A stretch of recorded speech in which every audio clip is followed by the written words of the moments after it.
Naglagay lang po ako ng konting mantika at ipipirito ko po itong atay na in-slice ko. Sandali ko lang po ipinirito yun. Tapos naglagay po ulit ako ng mantika dito sa kaserola at igigisa ko po itong bawang sibuyas. Nung naigisa na po, naglagay po ako ng konting margarine. Ayan.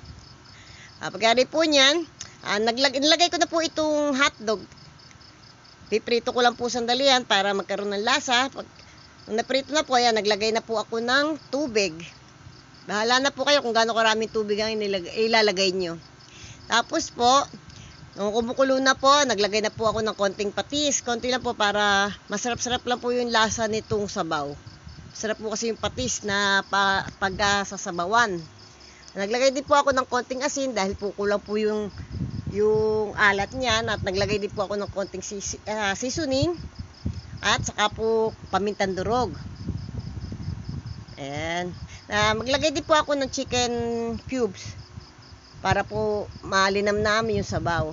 Kaya rin po, nilagay ko na po itong spaghetti pasta na pinutol-putol ko. At naluto na pong konti, inilagay ko na po itong atay ng manok na ipinirito ko kanina. Lutuin lang po ng konti yung pasta. At pag medyo malambot na po, naglagay na po ako nitong isang lata ng gatas na evap. Bahala po kayo kung anong brand ang gusto nyong gamitin. Ayan po, nung kumulo na po yung gatas, nilagay ko na po itong carrots at sayote. Nabibili ko po kasi ritong gulay, mix po yun, carrots at sayote, saka itong repolyo. Nilagay ko na rin po itong repolyo. Pagkalagay po ng repolyo, pwede na po patayin yung apoy.